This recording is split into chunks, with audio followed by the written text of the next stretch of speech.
اعوذ باللہ من الشیطان الرجیم بسم اللہ الرحمن الرحیم سورہ بقرہ کی چند آیت پڑھ رہا ہوں۔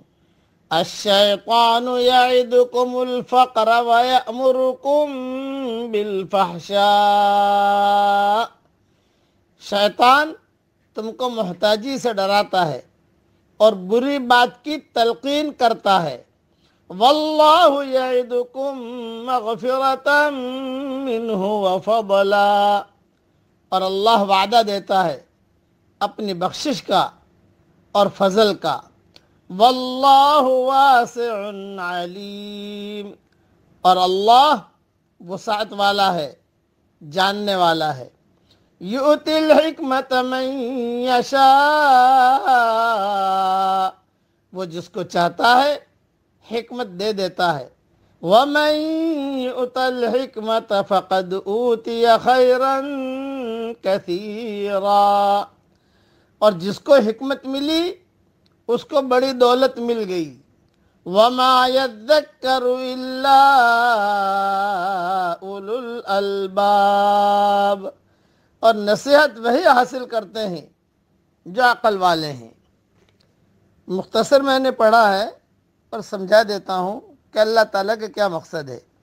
یعنی بھلے کام میں مال خرچ کرنا ہو تو شیطان ڈراتا ہے کہ مفلس اور قلاش ہو جاؤ گے، لیکن برے کام پر خرچ کرنا ہو تو ایسے اندیشوں کو نزدیک نہیں پھٹکنے دیتا، بلکہ ان برے کاموں میں اس طرح سجا اور سنوار کر پیش کرتا ہے اور ان کے لیے خفتہ آرزوؤں کو اس طرح جگاتا ہے کہ ان پر انسان بڑی سے بڑی رقم بے دھڑک خرچ کر ڈالتا ہے۔ چنانچہ دیکھا گیا کہ مسجد، مدرسے یا کسی اور کار خیر کے لیے کوئی چندہ لینے پہنچ جائے تو صاحب مال 100-200 کے لیے بار بار اپنے حساب کی جانچ پڑتال کرتا ہے، اور مانگنے والے کو بسا اوقات کئی بار دوڑاتا اور پلٹاتا ہے۔ لیکن یہی شخص سینما، ٹیلی ویژن، شراب، بدکاری اور مقدمے بازی وغیرہ کے جال میں پھنستا ہے تو اپنا مال بے تحاشا خرچ کرتا ہے، اور اس سے کسی قسم کی ہچکچاہٹ اور تردد کا ظہور نہیں ہوتا۔ آج کل عام طور سے یہ چیزیں دیکھی جاتی ہیں۔ کئی لوگ ہمارے پاس آتے ہیں کہ 20 لاکھ ڈالر مقدمے میں لگا دیے۔ میں نے کہا 20 لاکھ ڈالر میں تو ماشاءاللہ کتنی مسجدیں بن جاتی۔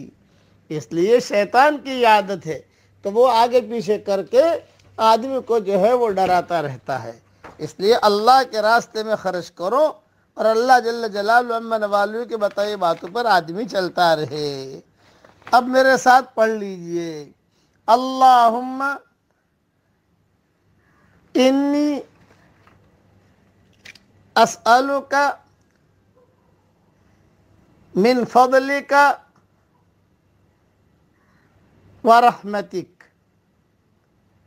فإنہ لا یملکها الا انت۔ حضرت محمد صلی اللہ علیہ وسلم یہ دعا بہت پڑھا کرتے تھے، جس کے پڑھنے کا اہتمام کیجئے۔ اللہ تعالیٰ یہ دعا ہم سب کے لیے قبول فرمائے۔ میری طبیعت بھی ٹھیک نہیں ہے، میرے لیے بھی دعا کیجئے کہ اللہ تعالیٰ مجھے بھی شفا عطا فرمائے۔ آمین۔ وآخر دعوانا ان الحمد للہ رب العالمین۔